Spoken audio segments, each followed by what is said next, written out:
Assalamualaikum warahmatullahi wabarakatuh. Perkenalkan, nama saya Endaliawati dari tingkat 1B Keperawatan Stikesiasi Tangerang. Di sini saya akan membuat video tentang anatomi dan fungsi sistem pencernaan pada manusia. Di sini saya akan menunjukkan dan menjelaskan apa saja sih bagian dari sistem pencernaan itu. Yang pertama, kita lihat dari anatomi sistem pencernaan pada manusia itu dimulai dari rongga mulut sampai ke anus. Suatu sistem pencernaan terdiri dari yaitu ada capitalis oralis yaitu rongga mulut, dan di sini juga ada lingua yaitu lidah, dan di sini juga ada glandula parotiga yaitu kelenjar ludah paratis, dan di sini juga ada glandula sublingualis yaitu kelenjar ludah sublingualis, dan di sini juga ada glandula submanibularis yaitu kelenjar ludah submanibularis. Lalu kemudian di sini ada faring atau tenggorokan. Kemudian di sini ada esofagus atau kerongkongan. Nah, dari esofagus makanan akan didorong ke gaster atau lambung. Sebelum masuk ke usus halus, akan disekresikan cairan empedu dari si vesical vilea atau kantong empedu, dan juga cairan-cairan dari hati yang berguna untuk mengemasi makanan lebih lanjut. Kemudian disusun. Kemudian di usus halus atau intestino minor terdapat 3 bagian, yaitu ada duodenum atau usus 12 jari, lalu ada jejunum atau usus halus kosong, lalu ada ileum atau usus halus penyerapan. Nah, di usus halus ini makanan akan diserap dan diedarkan ke seluruh tubuh kita yang membutuhkan. Kemudian sisa-sisa makanan yang masih mengandung air akan masuk ke dalam usus besar atau intestino mayor. Di usus besar, makanan akan diproses di kolon-kolon usus, yaitu ada kolon ascendens atau kolon yang memanjang naik, lalu ada kolon transversum atau kolon yang melintang, kemudian ada kolon descendens atau kolon yang memanjang turun. Kemudian dari sisa makanan yang sudah tidak digunakan akan dibuang melalui anus atau kanalis analis. Sekarang kita tinjau masing-masing. Yang pertama ada rongga mulut atau capitalis oralis, kemudian ada lingua atau lidah, kemudian di sini ada dens atau gigi, kemudian di sini ada ductus glandula sublingualis atau saluran kelenjar sublingualis, kemudian di sini ada ductus parotideus atau saluran kelenjar ludah parotis. Nah, kedua kelenjar ini berfungsi sebagai air ludah. Kemudian di sini ada glandula parotidea atau kelenjar ludah paratis. Kemudian di sini juga ada venurum linguae atau lipatan lidah. Lalu di sini juga ada glandula sublingualis atau kelenjar ludah sublingualis yang berada di bawah lidah. Kemudian di sini juga ada muculus mylohyoideus atau otot yang membantu gerakan pada dasar mulut. Kemudian di sini juga ada muculus masseter atau otot yang membantu pergerakan pada rahang. Lalu ada os mandibula atau tulang rahang bawah. Kemudian ada ductus submanibularis atau saluran kelenjar penghasil air ludah pada rahang bawah. Kemudian ada glandula submanibularis atau kelenjar air ludah. Nah, di dalam mulut yang disebut ductusnya ada. Nah, di dalam mulut ada yang disebut ductusnya, ada yang disebut juga glandulanya. Kalau ductus itu salurannya, sedangkan glandula adalah kelenjarnya. Nah, kemudian proses di dalam mulut akan didorong ke kerongkongan atau esofagus.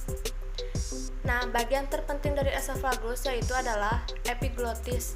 Nah, epiglotis ini berfungsi untuk memastikan ketika makanan masuk ke kerongkongan, maka saluran pernapasan akan ditutup sementara agar makanan tidak masuk ke dalam tenggorokan.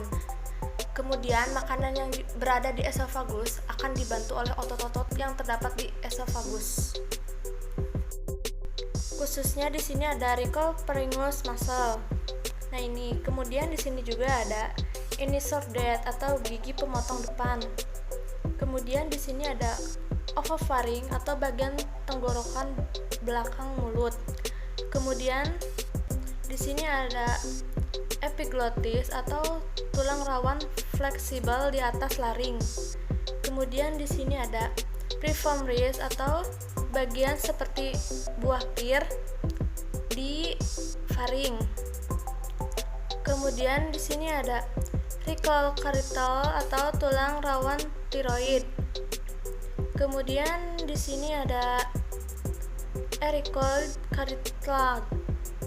cartilage atau tulang rawan krikol. Kemudian di sini ada lalu di sini juga ada trakea. Kemudian di sini ada aorta, yaitu pembuluh darah arteri besar. Kemudian di sini ada left main bronchus atau bronkus kiri. Nah, kemudian di sini ada diafragma. Lalu ini ada arterioconstriction atau pelekatan di esofagus. Kemudian yang terakhir ada inferior ospicial spacer atau kemudian di sini yang terakhir yaitu ada inferior esophageal sphincter atau katup yang membatasi esofagus dengan lambung. Kemudian makanan akan masuk ke lambung. Apa saja sih anatomi yang ada di lambung? Yaitu pertama ada kardia atau katup lambung atas. Kemudian ada fundus ventriculi atau dasar lambung. Kemudian ada serosa, jaringan ikat pelapis luar. Kemudian ada corpus atau badan lambung. Kemudian di sini ada musculus longitudinalis yaitu otot yang memanjang. Kemudian di sini ada musculus krikol yaitu otot yang melintang. Kemudian di sini ada musculus obliquus yaitu otot yang menyamping. Kemudian di sini ada curvatura minor gratis yaitu lengkungan yang mengecil di lambung.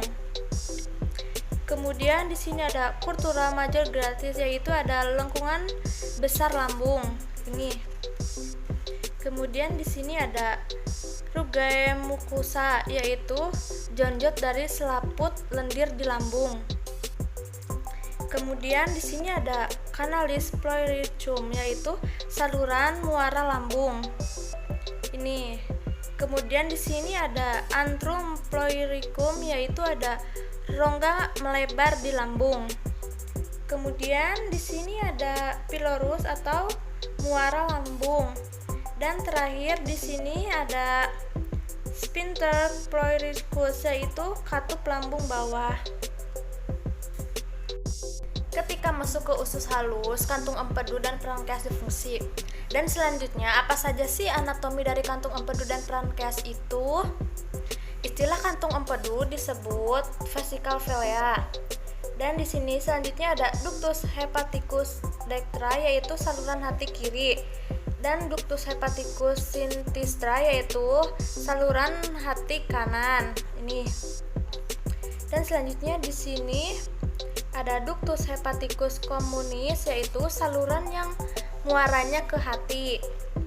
Selanjutnya di sini ada ductus choledocus yaitu saluran empedu besar. Selanjutnya di sini ada mukosa pankreas dan selanjutnya ada ductus cystus yaitu saluran empedu maksimal. Dan selanjutnya di sini ada pankreas ini. Dan selanjutnya di sini ada hepatopankreatis yaitu saluran ke hati atau pankreas. Dan selanjutnya di sini ada papila duodenal. Dan selanjutnya di sini ada Ductus pancreaticus yaitu saluran pankreas, dan terakhir di sini ada jejunum atau usus halus kosong. Selanjutnya kita masuk ke anatomi usus halus. Yang pertama di sini ada duodenum atau usus 12 jari. Selanjutnya di sini ada jejunum, usus halus kosong. Kemudian di sini ada ileum, usus halus penyerapan. Dan selanjutnya di sini ada larga iniscentina dan ada rektum. Nah, semua zat makanan baik itu protein, mineral, vitamin, karbohidrat, dan lemak akan diproses dan diserap oleh usus halus. Sekarang kita sudah masuk ke di penghujung anatomi sistem pencernaan pada manusia, yaitu ada usus besar. Di usus besar itu ada apa aja sih? Yang pertama yaitu dari usus besar bagian utama yaitu ada sesum. Yang kedua yaitu ada kolon ascendens yang terdiri dari valvula ilisocalius, yaitu kolon yang memanjang naik. Kemudian di sini ada haustrum yaitu kantung usus besar. Kemudian di sini ada ficula hepatica coli, yaitu ada pertemuan kolon ascendens dan kolon transversum. Kemudian di sini ada kolon transversum yaitu kolon yang melintang. Kemudian di sini ada arteri mesenterikal yaitu pembuluh usus halus bagian atas. Kemudian di sini ada ilium yaitu tulang usus. Dan kemudian di sini ada